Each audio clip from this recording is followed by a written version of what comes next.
What's up, Bronco Nation? Welcome to another edition of Bronco Nation Live. I'm your host, Nick Wade. I am in a undisclosed location in Boise, Idaho, in the Blue Vision studio.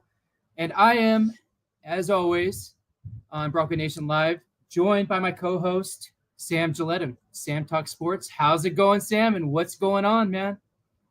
Oh, it's going good. I've had quite the busy week with work and everything going on. My 6-year-old, he just had his tonsils removed, and he drew y'all a little picture. So, 6 years old, he had him removed yesterday, and he's a real trooper. Talked to the wife this evening and said that he's already asking for ice cream. So we kind of talked up the ice cream train. So it said he could have all the ice cream he wanted after his tonsils were removed. So uh, so he drew y'all a picture and made a special request, and I told him I'd put it on live for y'all to take a look at. Nice little fluff piece to start the show.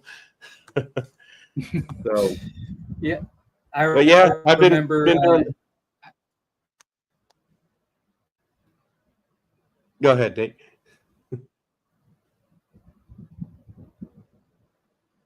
Seems we have a delay. Okay, but yeah, I'll be working on more in depth previews and stuff like that coming up.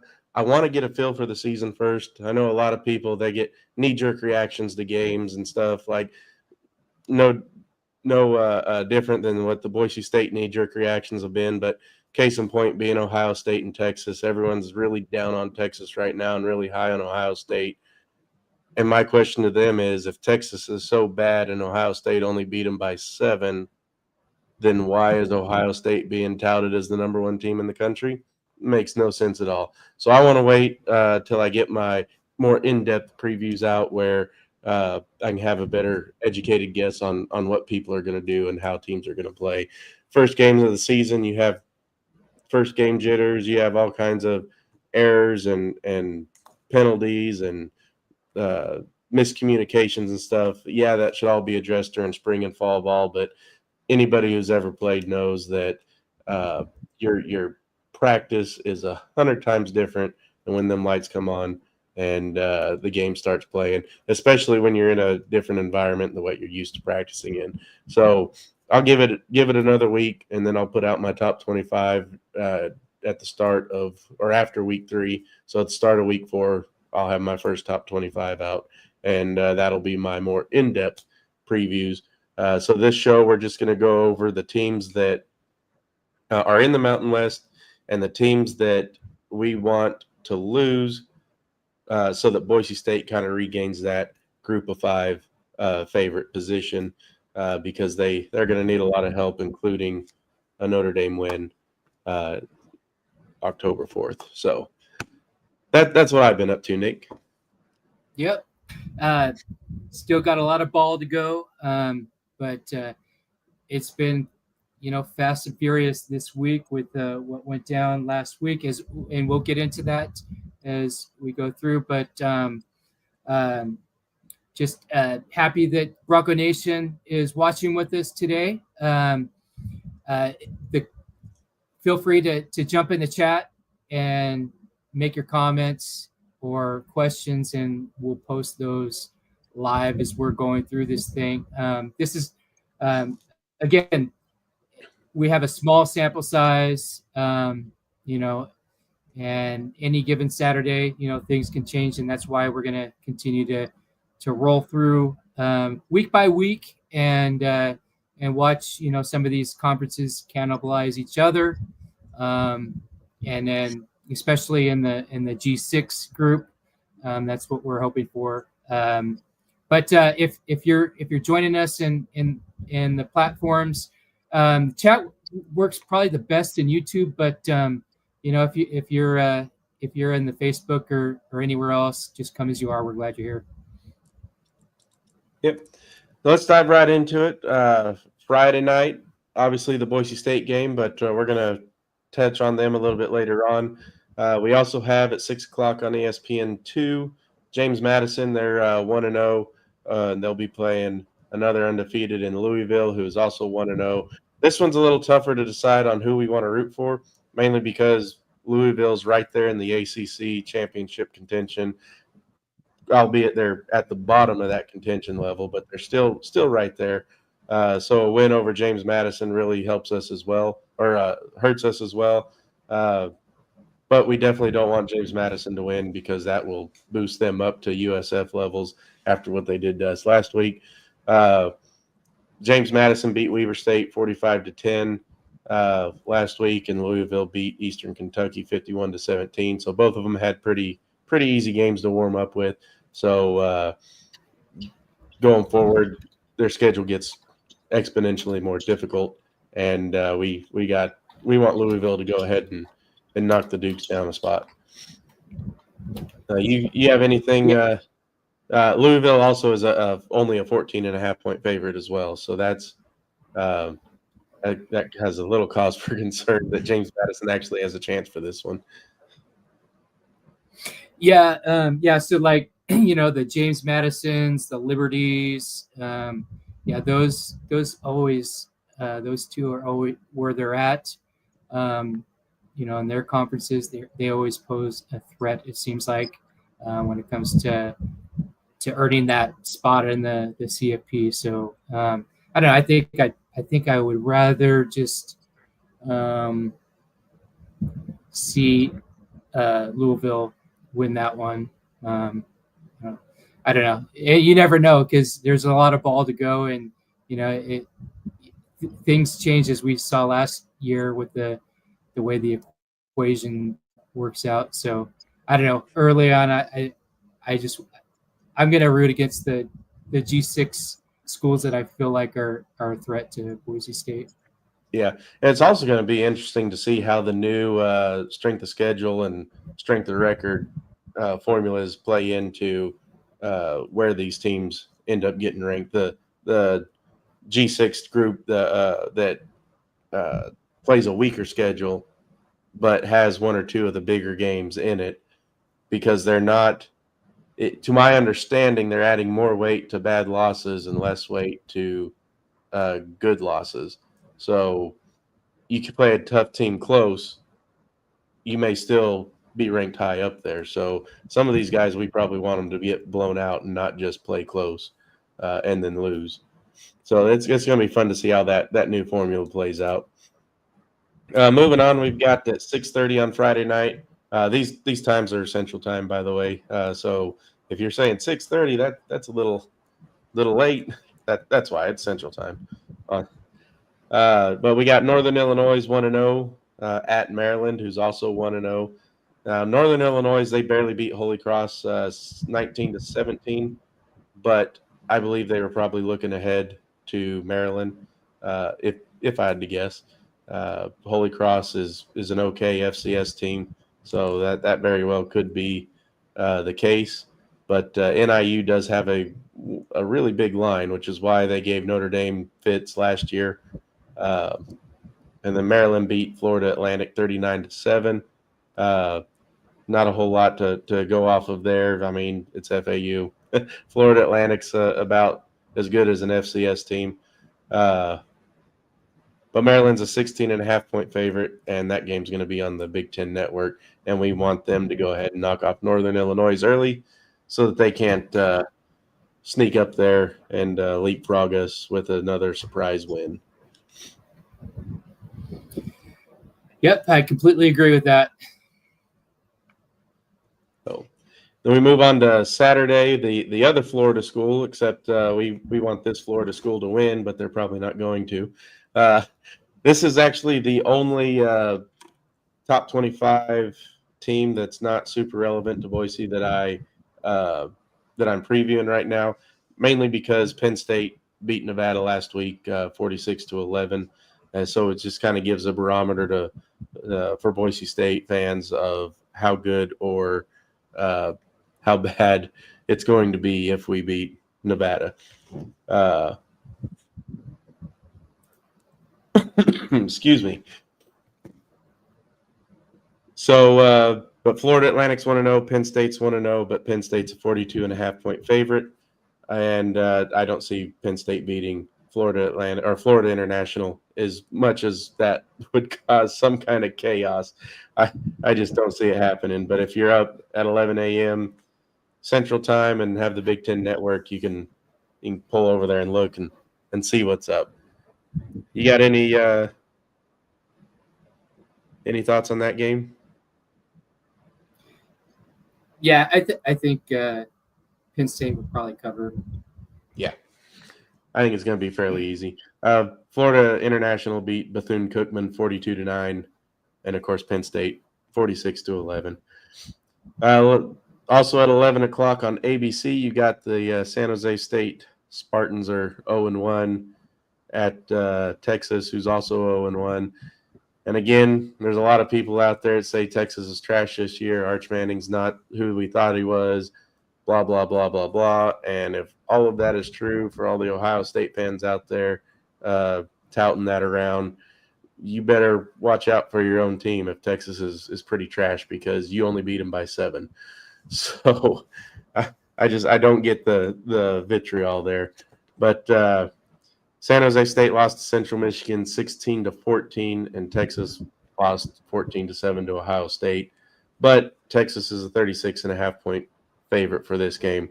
Still, it would be one heck of a college football miracle if San Jose State pulled off the upset. Yeah, I mean, even with the new SOS in effect, I believe it still would help the chances for a Mountain West team, with some of the big upset too. Well, if that formula is right, if San Jose State beats Texas, it'll probably drop them out of the top 20 with the way that if I understood it right, with the way they're putting more weight on bad losses, that it could be a devastating loss for Texas. Moving on. I think Boise State dropped down to 43 or something like that. Yeah. It wasn't very good. Yeah, no, it wasn't. So, moving on to Saturday, we've got Liberty at Jacksonville State. Liberty's 1-0, Jacksonville State's 0-1. Liberty beat Maine 28-7, another FCS team, and Jacksonville State lost to UCF 17-10. So Liberty's a 7.5-point favorite, but we want them to lose. For your recency biased argument with Liberty always kind of being right up there, even though they're in a weak conference, we really need them to get beat down early so that they're not in that conversation late. Yeah, I'm going to be closely tracking Liberty the whole way, but I do have some optimism with Jack State just not getting beat by too much by UCF.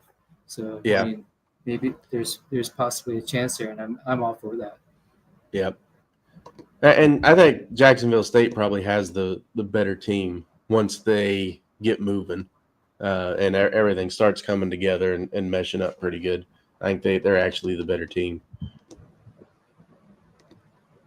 Moving on, we've got my first trap game of the year. I know it's coming pretty early, but Utah State's 1-0. They beat UTEP 28-16, and then Texas A&M's 1-0. They beat UTSA 42-24. A&M is a 31.5-point favorite, but they have Notre Dame next week, and that could spell trap for A&M, especially if Utah State kind of fixes some of their little errors that they had against UTEP, and comes out and just strikes early and often. That could be a fun little trap game for them. Yeah, I'm wanting Notre Dame to do as well as they can this season. some still holding out for an upset. So, yeah, I mean, it could be a trap, but I'm hoping that um, you said that they're playing Notre Dame, right? Yeah. A&M's playing Notre Dame Yeah. next week. Yeah. Oh, So, yeah. yeah. I'm hoping. I'm hoping that they go right through everyone until they meet us. Yeah. Let's see. Idaho State is 0-2. They've lost to Southern Utah 46-21 and UNLV 38-31.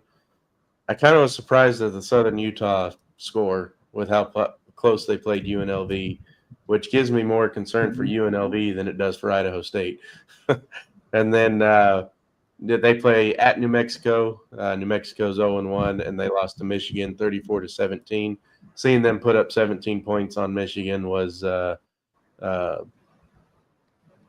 pretty impressive with how high I've been on Michigan this year. But New Mexico's got a 94.1% chance to win it, and that game's going to be on the Mountain West Network. And we do want New Mexico to win. Obviously, any of the Mountain West teams we want to win unless they play us. So, yeah, I was on the Kevin Miller show this morning, and we had a little conversation about Coach Eck and New Mexico, and I think that they're going to exceed probably our expectations from that first show that we had, judging on what they did in the Big House. So yeah, I think that they'll beat the Bengals this week.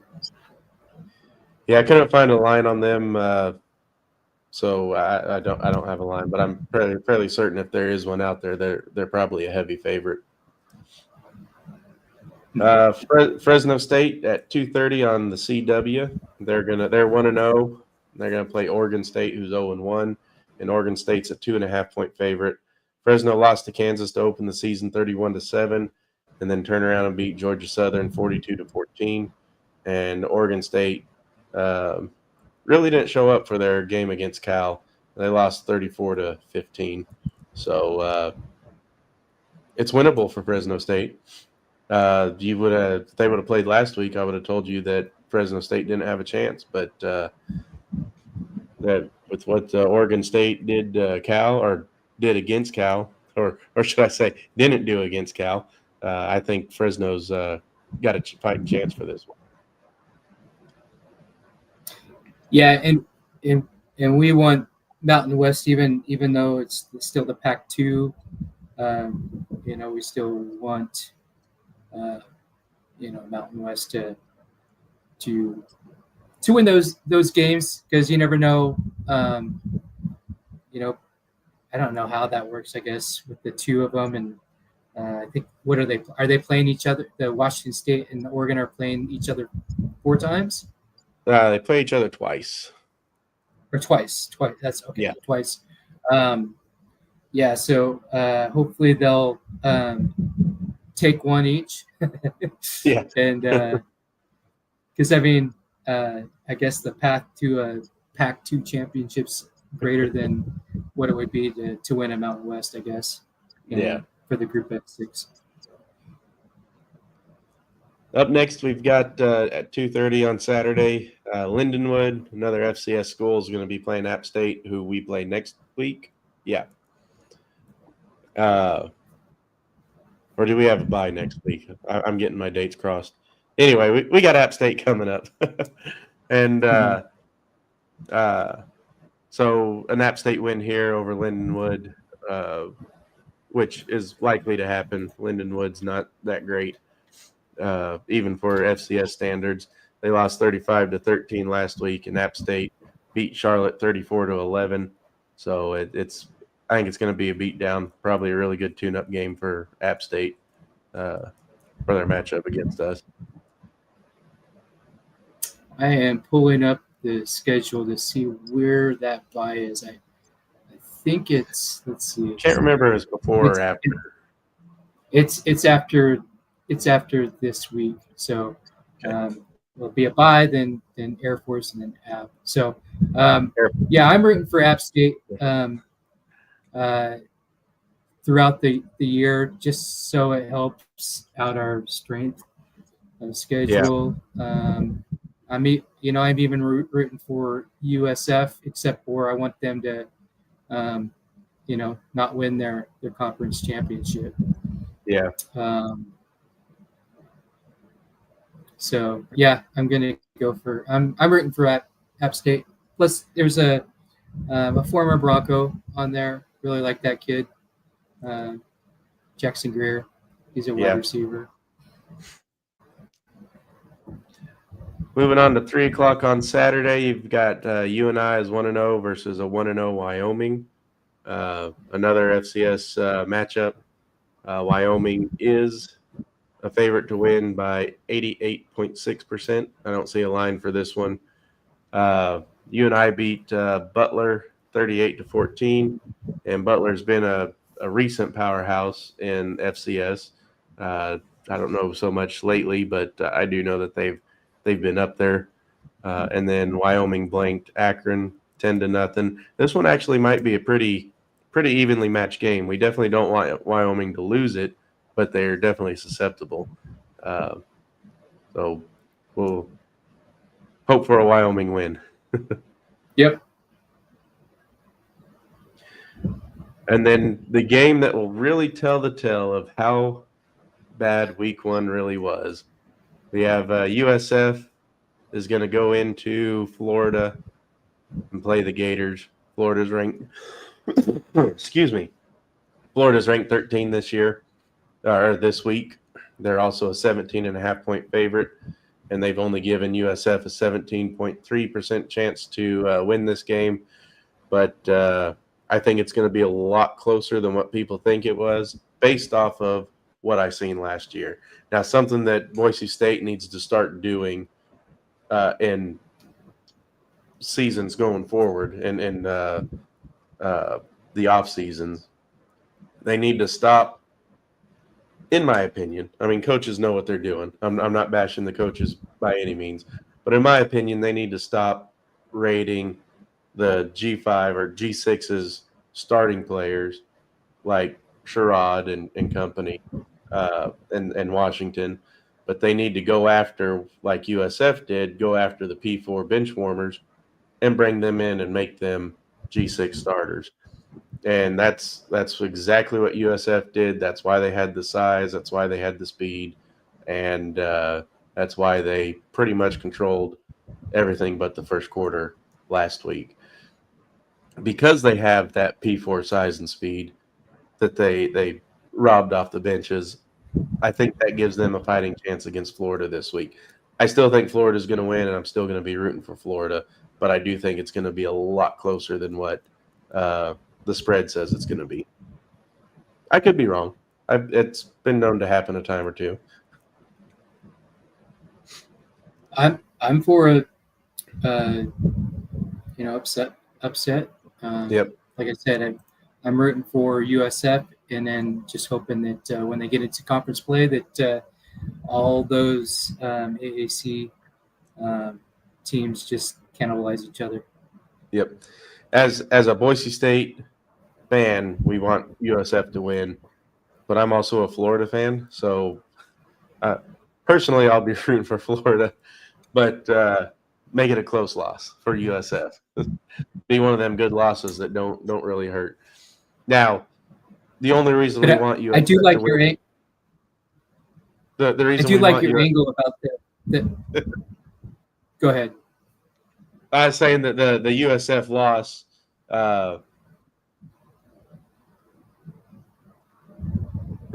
Sorry, I have a throat thing that I start talking and my throat starts tickling, and then I have to stop where I cough everywhere.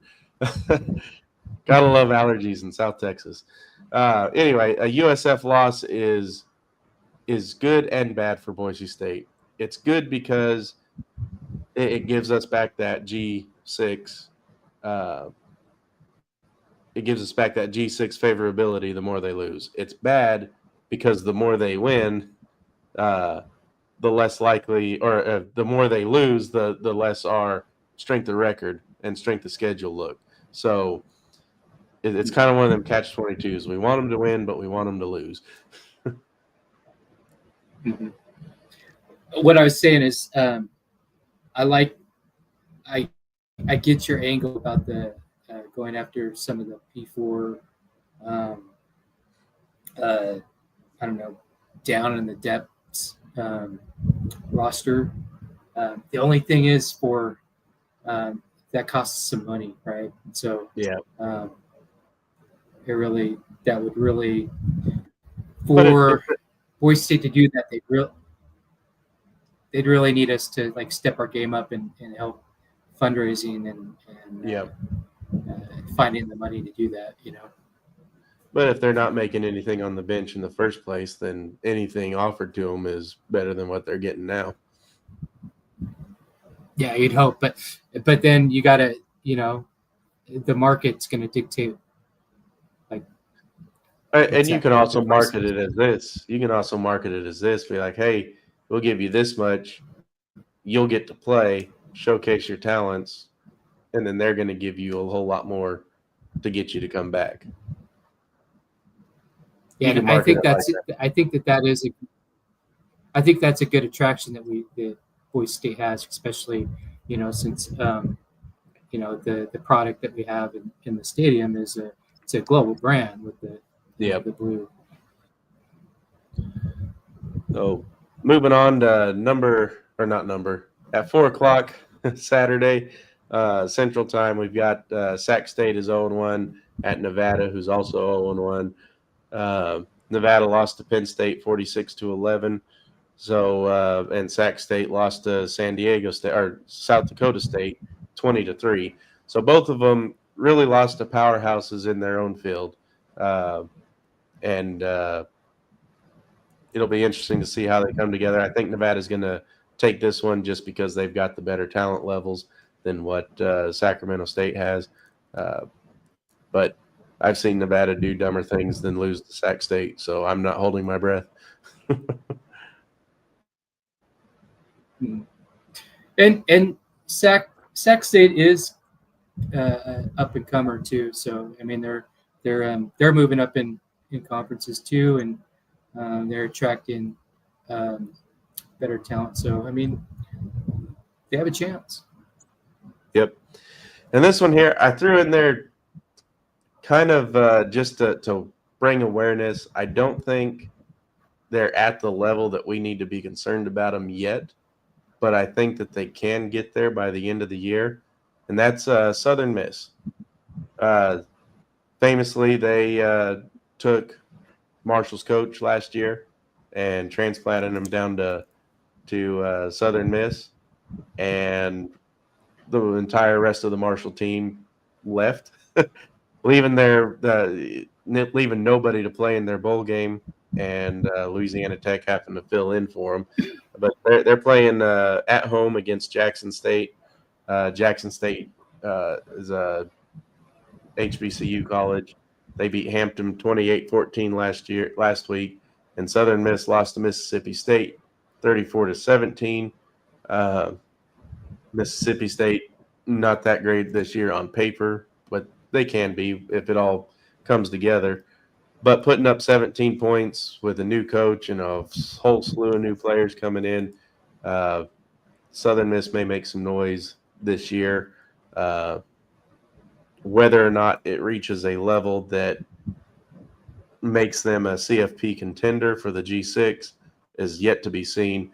But it is good to keep an eye on them because they are back there in the rearview mirror. Whether or not they make any moves to move up the ladder, that remains to be seen. And if Bronco Nation, if you just joined us, what we're doing is we're going through the G6 contenders, and we'll be doing this every week. So things will change, and then as there's more of a resume for other teams, we'll be diving more deep into into college football and the playoff scenarios. So right now we're just we're going down the list. We're we're keeping an eye on these G6 teams because how they play, especially not that the door is slammed shut yet for Boise State. There's still, a lot of football to be played. And so there's, the door's cracked open. So we're just going to continue to watch the G6 teams. We're going to put them under the microscope, right, for the rest of the year. And, Sam's going to do the analysis and stats. And he's going to come up with like who we're rooting for, for Boise State to have the best opportunity to earn a CFP berth. And so a lot of stuff has to happen, after week one. So that's what we're doing. We're making our way down that list. So the next one on my list had a lot more promise to it a week ago than what it does this week, and that's Army at Kansas State. This one I actually had circled on the calendar as a potential turning point for the Army season had they not lost to Tarleton State in 2 overtimes last week. But I still have it on here because I think that Tarleton might have been a trap game for them looking ahead to Kansas State. If Army beats Kansas State, with Kansas State being a Big 12 favorite and a CFP contender at possible CFP contender, not Kansas State, not the Big 12 favorite, but a Big 12 contender is what I should have said. If Army beats Kansas State, that propels them right back into that mix of possible G6 CFP contenders. Whether or not it puts them into the lead or recovers them any from Tarleton State, that just depends on what the formulas do and how that plays itself out. But we want Kansas State to go ahead and beat Army so that we don't have to worry about them. Kansas State beat North Dakota 38-35. That one was a lot closer than it should have been. I watched that game. It was fun to watch. Let's just put it that way. I won't cast shade on anybody, but it was fun to watch. And then, of course, they lost the Farmageddon over in Ireland to start the season 24-21 to Iowa State. Which I thought was a preview of the Big 12 title game, and it still could be. We don't know what kind of jet lag Kansas State had going overseas and then coming back a week later and playing a team. And North Dakota's not a slouch team either. They're an FCS powerhouse who very easily could move up to the FBS level and compete almost instantly if they wanted to. So. Yeah, I'm surprised that NDSU hasn't got an invite by like the Mountain West or something like that, because they're definitely good enough to do that, and they got the fan base to do it. But I remember last season those service schools, Army and Navy, they made things a little bit. They made me nervous because they both were going on a streak, and then. They happened to meet each other, and that helped out a little bit. So, I think Kansas State should win. And I still don't get the decision to play Iowa State and Kansas State on foreign soil. Right. I don't get it. I mean, you got to think that's a moneymaker for both them schools. Why would they agree to do that? Yeah. I don't know. I don't see what purpose that serves. Yeah. So the next one has a couple of potential G6 contenders come midseason. Western Kentucky, they're 2-0. They've beat North Alabama 55-6 and Sam Houston State 41-24. They really haven't been tested yet. Toledo's going to be their first test. Toledo's 0-1, and they lost to Kentucky 24-16. That was another really good game last Saturday. If you had a chance to watch it, I think Toledo's going to win this one. I kind of want them to win this one. to knock Western Kentucky down a notch, but it also boosts their G6 contention status, or contender status, I should say. So it's really a toss-up there, but because Western Kentucky does have the better record, we'll go ahead and give the nod to Toledo on this one. Yes, sir. And then North Colorado and Colorado State. Colorado State is 97.9% chance to win this one against their FCS foe. A lot of FCS teams this week, all over the place. Like let's schedule some tough competition in week 1, and then let's lick our wounds and heal up in week 2 with some weaker opponents. But Colorado State lost to Washington 38-21 last week. I don't see them losing to Northern Colorado this week. Yeah, I don't either, and it would probably hurt our conference if they did. Yeah. And not just this conference, but the next conference we're moving to. So then at 6 o'clock, we have good old Memphis Tigers. They like to make you think that they're going to be a contender and then fall off at the end. One of these years, though, they're going to follow through. They're a 13.5-point favorite over Georgia State. They're 1-0 with their win coming against Chattanooga, I believe. They're 45. They won the 45-10. Georgia State lost to Ole Miss. Sorry, Ole Miss. Every time I look at it, I think of Casse Ole, and I think Ole Miss. Ole. But they lost to Ole Miss 63-7. I don't see Memphis having any issue there, but we do want Georgia State to beat them so that they can't get up there and make any noise as a G6 contender. This is another game coming up also at 6 o'clock on ESPN Plus. You got Tulane is 1-0 against South Alabama, 1-0. South Alabama has what I call potential, but not potential. They really, it's like they're missing one or two pieces from being great every year.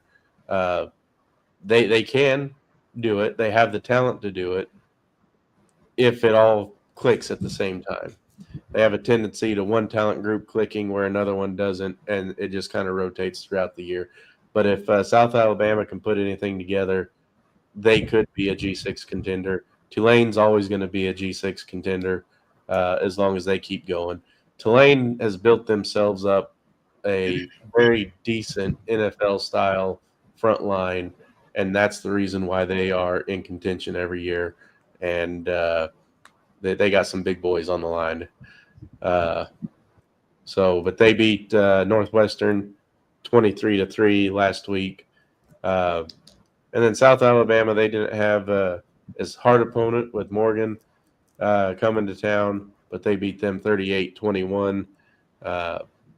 Very possible they were looking ahead to Tulane with an FCS team in their sights that day. Yeah, so for me, where we're at right now, Tulane is our number one threat in my opinion. I hope that Tulane knocks off USF, and then Memphis knocks off Tulane after Memphis loses to Georgia Tech. And then USF beats Memphis, so they are all just kind of eating each other that way. Yeah. But yeah, I still feel like I would love to have Memphis and Tulane in the new Pac-12. That would probably give us the best chance to become a Power 5 conference. Yeah. You put Memphis, Tulane, USF, UTSA even. Now UTSA is a long shot, but they're coming up. They're kind of like the Texas State of San Antonio, or San Marcos, I should say. No, I was right. Texas State of San Antonio. So UTSA is like, they got the attraction of having that San Antonio culture, So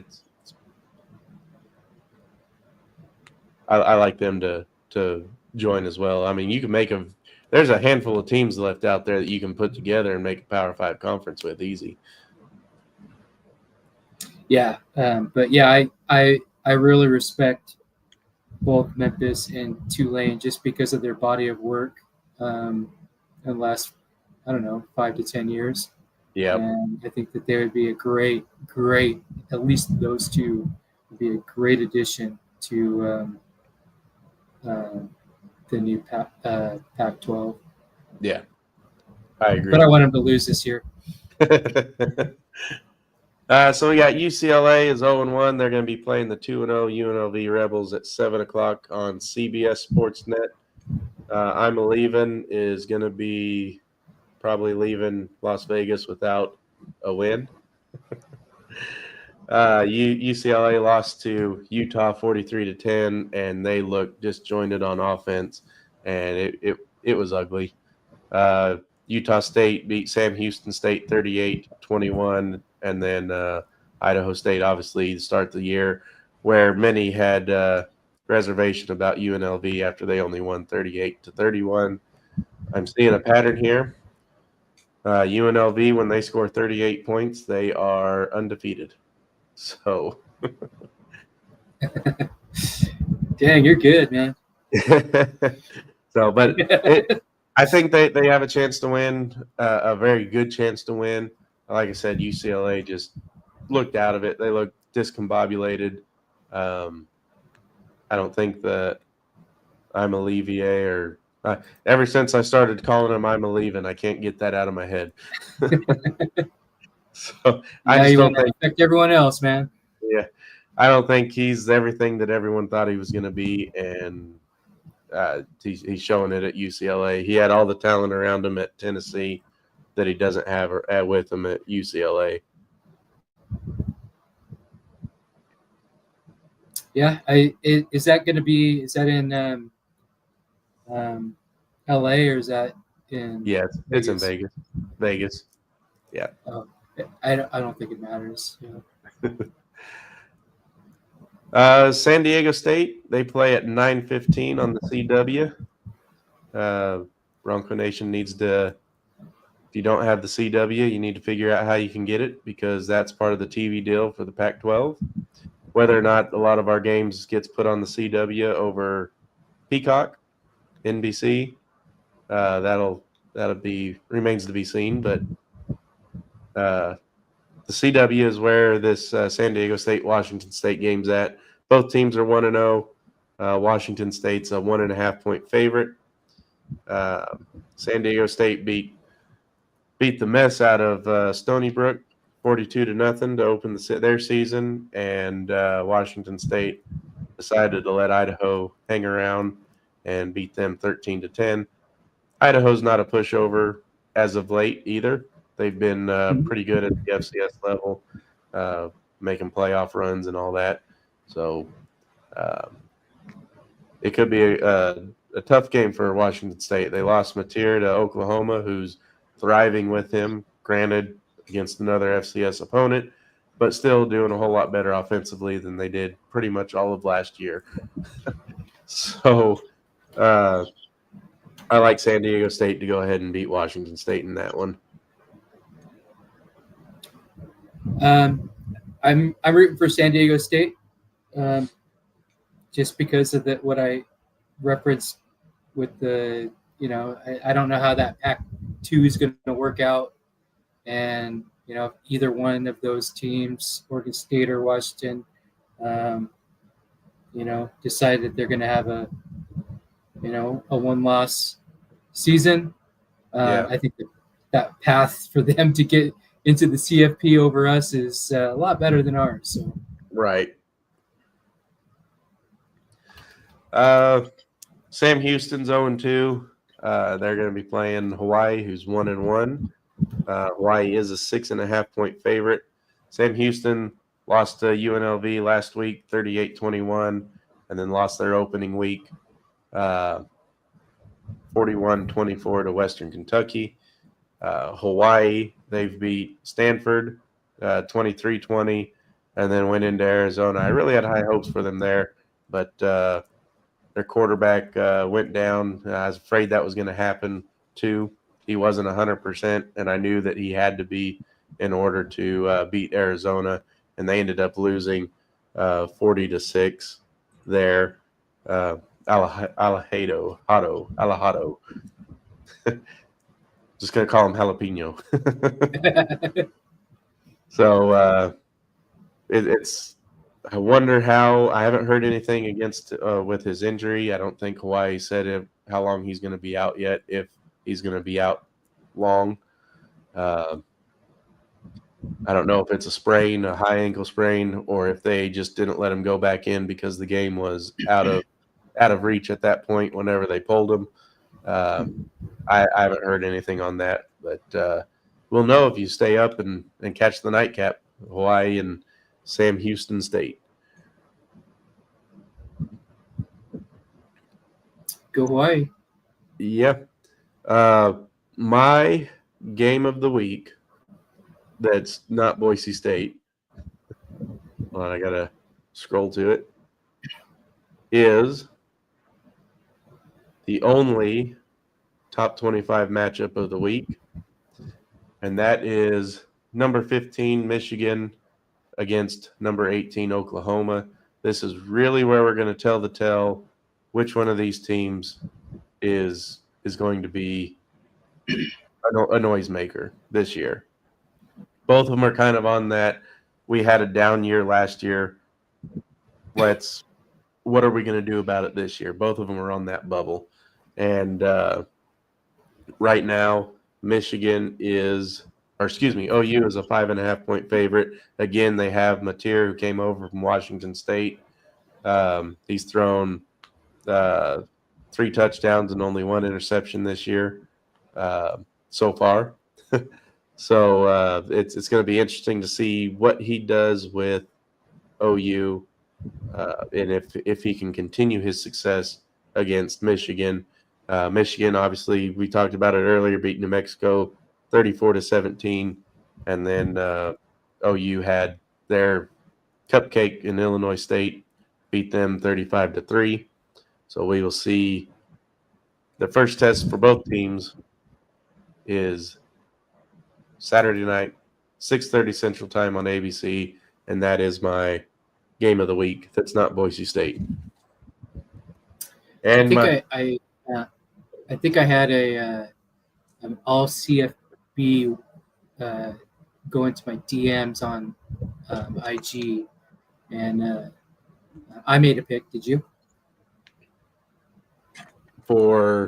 Say that again. For that game, who are you picking? Oh, I'm going to OU. Okay, so my recency bias, like I was thinking, not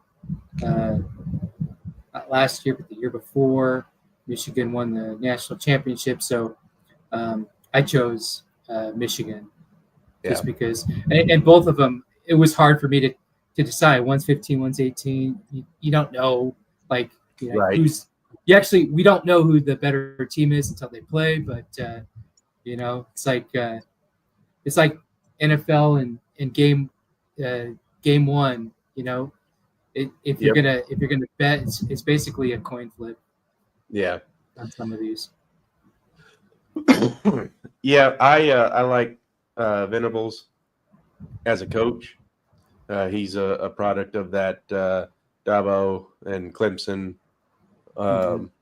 culture, and I knew it was going to take him a few years to change that culture from OU, from cocky and flashy to hard-nosed football. I think this is the year that he finally does it, and that's why I'm going OU. I want to see that next level and let him get his vindication from all the naysayers from last year. College football is better when Oklahoma's good too. I saw a deal that says college football is better when Miami's good. College football is better when Florida's good. College football is better when Florida State's good. College football is great when all three are good. Must have come from an ACC source. I I think he came from a Florida guy. But shall we start talking about the team that everybody's here and cares about? Yeah.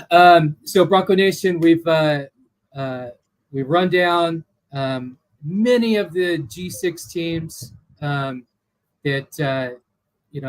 that's jockeying for a CFP position. Always welcome to comment in the chats. We will we'll post them live here on the feed. But yeah, we've made our way, and we're going to do this as the season rolls on. Again, we have a small sample size, but as there's more games coming, we'll get deeper and deeper in this. And so Sam's got his work cut out for him, and I really appreciate all the time and the effort that you put into this. Because he's keeping an eye on 136 FBS teams, and then also you mix in there the FCS teams that are playing the FBS teams, and that's a lot of combinations there. So, but we'll be tracking this the whole season, and then it would have been a lot more jollier if we would have come out with that big win last week, but we didn't. So let's get into it, my friend. Yeah, it would have been a lot jollier. Obviously, I think the turning point last week, and we talked about this in post-game reaction last week, the turning point of the game wasn't the fake punt. It was the costly penalty by Banks, where we had just stopped them in their own territory. It was basically up to a 14-point swing if our offense would have went down and scored. Instead, they went down and scored. And I think that gave them that confidence boost that they were able to get through, finally get through our defense and make the right reads and score. And that really was the turning point in the game. So let's not do that this week. Bronco fans don't want to see that. We do have Washington State. They are 0-1. They lost to UIW. Incarnate Word. Incarnate Word, yep. They allowed 463 yards against UIW, so we should be able to fix our passing game, maybe. We should be able to fix the running game. I'm really not that impressed with Sherrod. But again, it was just one game. And like I made mention when the USF preview, USF has a really big line. They went and raided that P4 group. So it was really a look. If we're going to make the CFP, we know what we have to improve in now, because that's the type of defense and offense we're going to be facing, because that's the type of players they brought in. So, but there were a few bright spots last week. The defensive line, they got pressure. It didn't always get to the quarterback, but they did get pressure on them. It did fade late, but they were on the field in that heat and humidity. The O-line was decent. They weren't great, but they were decent for much of the first half before they started slipping as well. Disappointments, we talked about Sherrod. I just don't think he's a really solid RB1 for the level that we need him to be. I think he's going to be good, especially the lower level competitions, but he missed so many holes where he chose to run into the line instead of popping it to the outside or cutting right instead of cutting left. And I know I'm not saying that it's easy to see. We were all spoiled by Genty last year. That's no different this week than what it was last week. But the field vision has to be there if he wants to be RB1. I think Gaines, if he can get the fumbles under control, and that's another thing Sherrod did too. He fumbled as well. But Gaines getting fumbles under control, I think he's the bigger back. He's got the most explosive nature in him, that Genty-like feel. I think he should be RB1. Just my opinion. The fact that they didn't use him more last week, kind of baffling to me, considering everyone's so high up on him. So we'll see what happens this week. I'd like to see him get more touches this week. I'd like to see the O line play a complete game as well as the D line playing a complete game, and the secondary. Just start over. Forget last week and start over. Do how you're coached to do. And like Alex had made mention on several posts, turn around and find that ball. Stop running up on them. Stop getting beat. If you're Play the ball.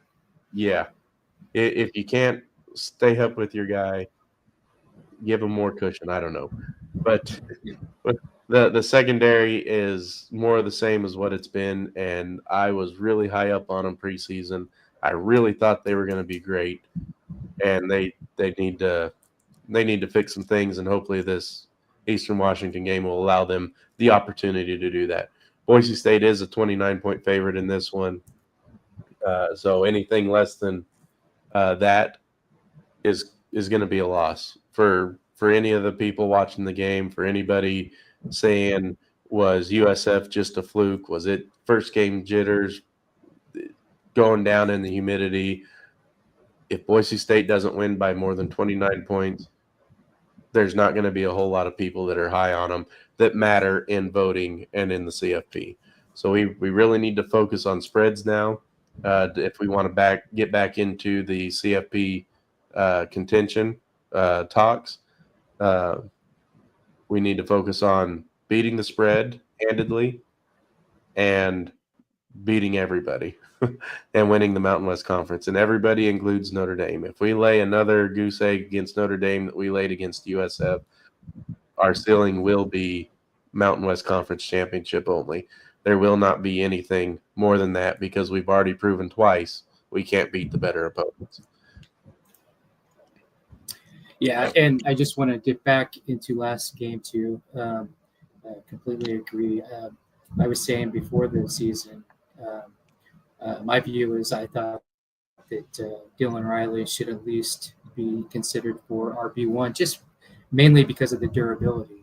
He went through last season, burned his red shirt, was healthy the whole year, had some big-time plays. He's probably the fastest running back in the stable. And so my thought was at least consideration for RB1, use Malik for punts, kickoffs, and then screens. I think he'd be perfect for those type of plays, complementary. Have seen some cryptic posts in IG that possibly you will see more of Dylan Riley. He and Gaines played a lot of football together in high school and stuff like that. So, but I do want to see if Gaines is gonna be the RB1, which he should. I thought he showed the most out there besides the fumble. Give him the rock like at least 25, 30 times. And if you are gonna mix it up, I want to see Riley out there. This would be the perfect game to showcase that. And then again, the last game, I totally agree. We talked about this in that post game reaction in Bronco Nation updates.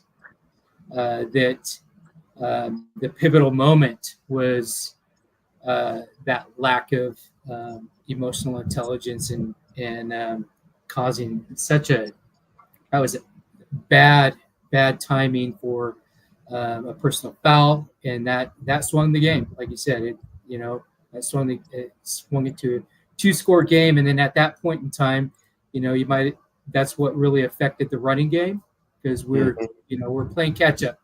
And, that's not Mad Dog's game.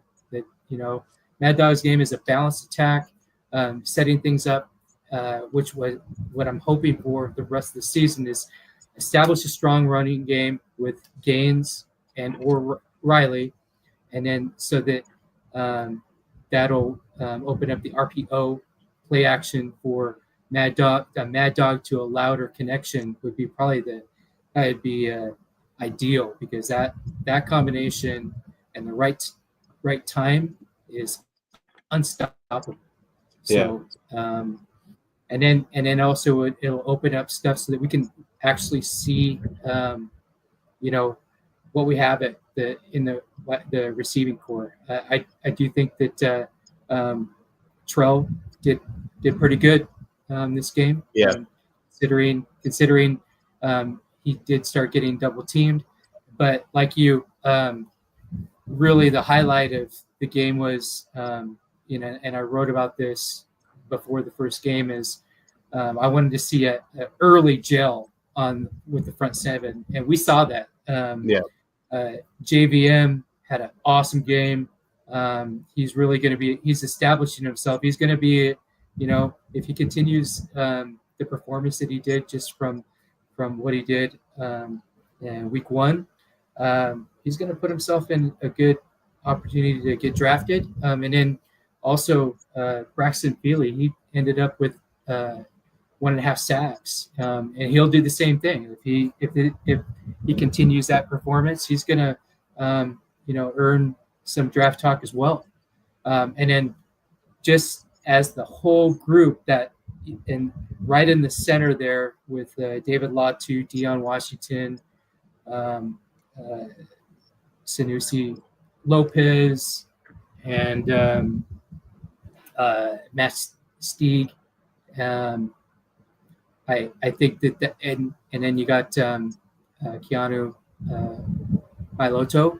I think if they continue to gel up front, that'll really give our offense some room to really work and operate how Coach Potter wants to operate it. But if we're playing catch up, that's not really our style.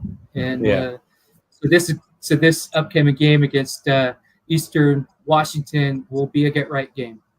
This is going to be a get right game. Again, like you said, I think they not only need to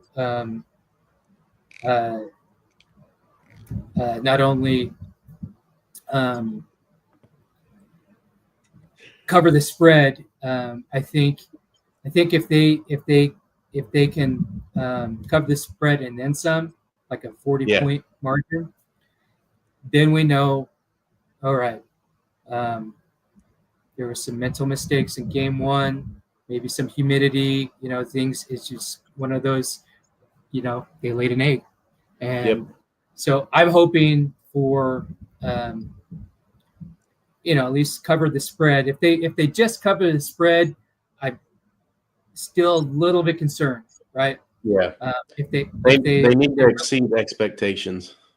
Right. If they blow this thing open, then I'm already optimistic, but my optimism will be at 11. So, right. And speaking of the upcoming game, Eastern Washington, they're going to be the quarterback, Jared Taylor. He is kind of like what they just saw with Byron Brown. He can pass, he can run, but at the FCS level, right? Right. So still, it's going to be maintaining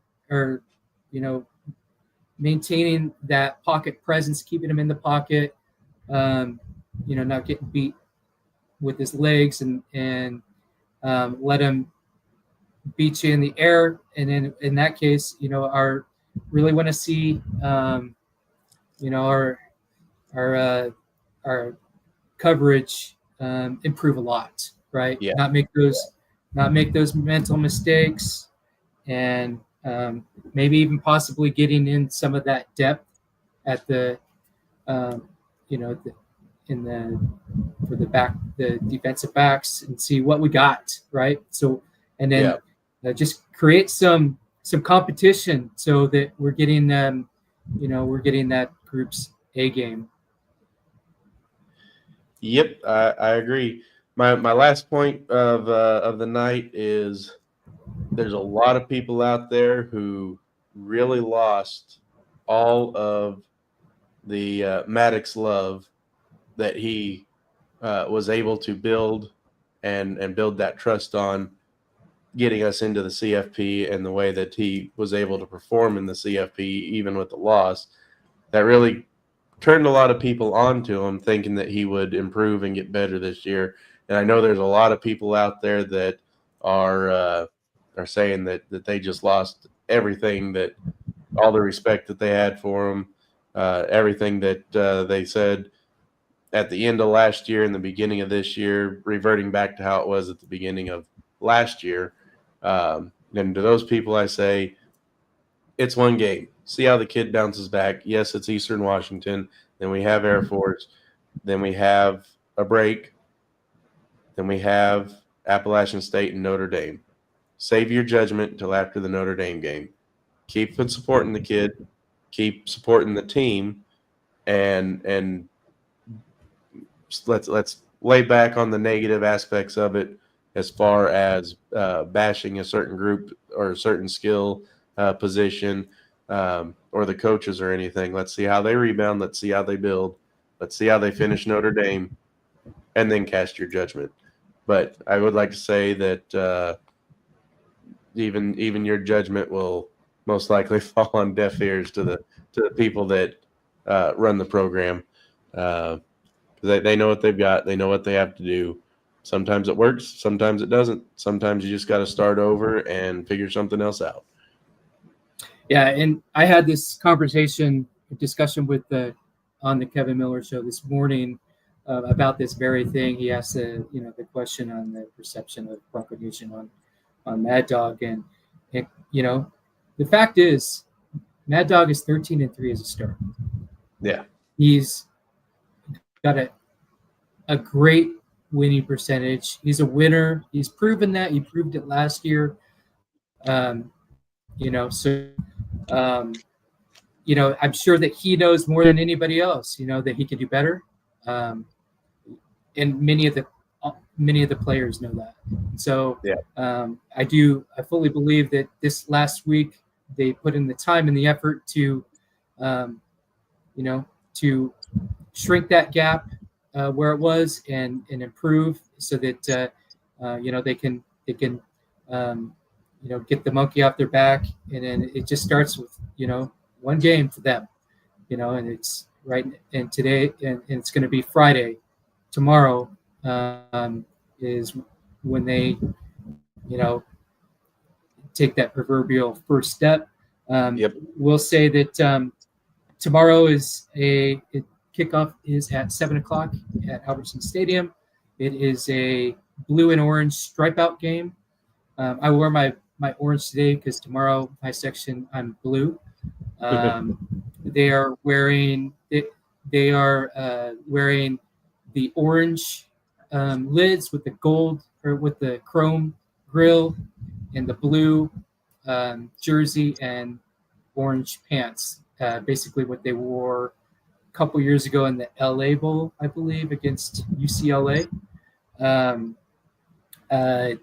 Kickoff looks like it's going to be great. Tomorrow is in Boise. It's going to be clear skies, sunny, the high of 92. So I'm wearing my short sleeve shirt. So it's going to should be a great game. We are going to be covering post game. I'll be at the game. So tomorrow after the game, please join Sam Talk Sports and Kirk Walters, better known as Bronco Knight. He's a viral sensation. They're going to be covering the post game. I may join later on in the studio, or I might just hang out in the chat.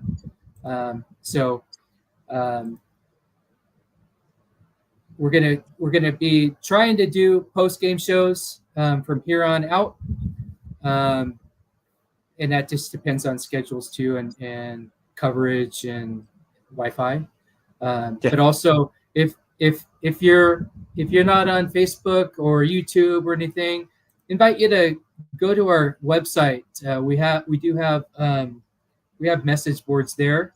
We have a game thread up already online at bronconationupdates.com. Just go to the top, click on the boards, and then follow it through the football message board. Free login, never charge anybody for anything. So there's no paywalls, nothing. And you can go in, create your account for free, and then you can actually post anything you want in there. You can start your own posting thread, but encourage you to go there and join our game thread online if you prefer that. Um, but yeah, we got this covered. Uh, Anything you want to share, Sam? Yeah. So, like I said in our opener, this week I'm going to be focusing on uh, really getting a feel for what each team in the Mountain West is going to be doing. Going to be watching a lot of their games this week. And I'm sure that my son, he just had his tonsils removed. We talked about that a little earlier. He's going to be probably sitting on my lap or in the room with me somewhere, just watching football and having a good old time. He was really excited whenever he woke up Tuesday morning, and I told him that TCU had beat UNC Monday night because he had to go to bed for that game was over. So he's really happy to hear that. But he's a trooper. He told his mom he wanted to go back to school today, but we got to keep him out until Wednesday per the doctor. So, but he's ready for some ice cream. So if y'all want to make a 6-year-old happy, go ahead and send him some ice cream money. But we're going to be watching football all week. I'm going to be working on my finalizing my formula for my top 25 for football. It's going to be different from basketball. It's also going to be different from the AP and the coaches polls whenever they come out. I'm not sure how it's going to stack against the CFP yet with their new ranking metrics. We'll have to see how that works out. But I take a little more care whenever it comes to losses, good and bad losses, than what the coaches and AP poll. Those polls have become more popularity contests than anything these days. They don't really make a whole lot of sense. So I'm aiming to get a poll that actually has subjective material in it and really shows you who has the best chance to be that guy with each week building on. So, but I'll be finalizing my formula this week and next week, and then the beginning of week 4. Or at the end of week 3, I will release my first top 25, and each week subsequently after that. Also, at the beginning of week 4, I will start my weekly cheer guides with more in-depth than just who's playing who and what the money lines are, because I'll have a better understanding of the teams as a whole. People who come out and say, these guys are going to be good because they have these people on their team, without really getting a good data set or a good base for how they're playing together. That's why you see pundits out there that pick a team and they're wrong quite often, especially early in the season. So I don't want to be that guy. So I'm going to wait until I got a good data set to go by and then start releasing stuff like that. So be on the lookout. It's coming. Everything's getting finalized and moving forward, and making sure that all the numbers actually fit and work. Since this is my first year actually doing a top 25, I've got to have a week or two to make sure that everything looks right, and that you don't have UTEP being a number 6 and Alabama being 134. Yes, that happened. I had to scrap a lot of things to make that not happen. I don't know what happened, but it happened. Well, we sure appreciate all the work and effort that you put into it. Like, and like you said, like, yeah, it's even our local media gets it wrong. You know, so really appreciate that. So we want to thank you guys for watching Bronco Nation Live. If you're watching the replay on this, appreciate your likes, your shares. Encourage you to sub us on YouTube, and so that when Sam and Bronc Knight go live tomorrow for that postseason show or post game show, that you'll get alerted to that. Other than that, would love to have you follow us on all of our platforms. We're on every single social platform that there is. You can find all those links if you go to bronconationupdates.com, and right at the top of them, we have all the icons for every social platform that we're on. Go ahead and click in there, give us a follow, and this is a free service for you, and we're not asking anything. Just when times are tough, we do have our nonprofit, blueelevation.org, and anything and everything counts. So, but it's never any pressure. Just whenever if you're feeling led to do that, we do, and so does the school. Appreciate the support. So, any last words, Sam? If for whatever reason Boise State decides they don't want to beat Eastern Washington, there's probably going to be a riot. So let's hope for a win. All right. Well, again, thank you guys for watching. Really appreciate you. Remember, Boise State, we've been built on, blue collar work ethic. Each and every Bronco and every Bronco fan has a heart of a champion.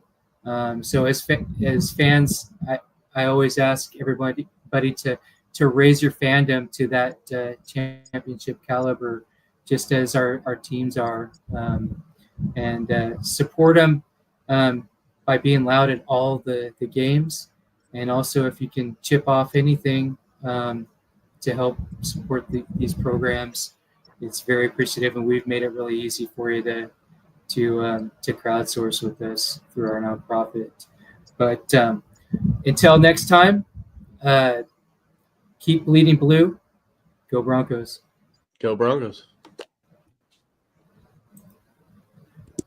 Hi, I'm Ron Dorn. I'm president of Blue Elevation.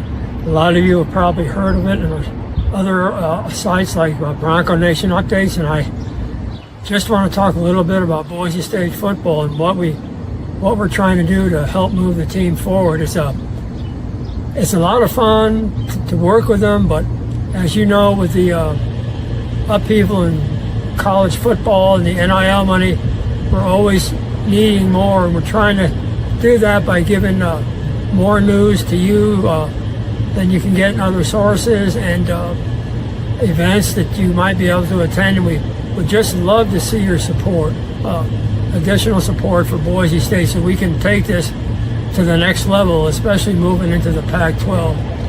I see such a bright future for us by doing this. For those of you that are as old as I am, you remember when we had wooden bleachers and we did rodeos in the stadium, and we had good coaches, and we were doing the best we can with what we had. These coaches need that continuated support to make it happen for us. You can see what we've done with what little we've had, but we really need the help, and we just need the commitment, and we need you to get involved with us to push the Boise State program forward. Again, especially going to the Pac-12, and especially the futures out there, and what the basketball team is doing, the women's softball team is doing, and some other sports that I follow. We just want to keep you involved and focused and helping us out any way that you can do that to support our university.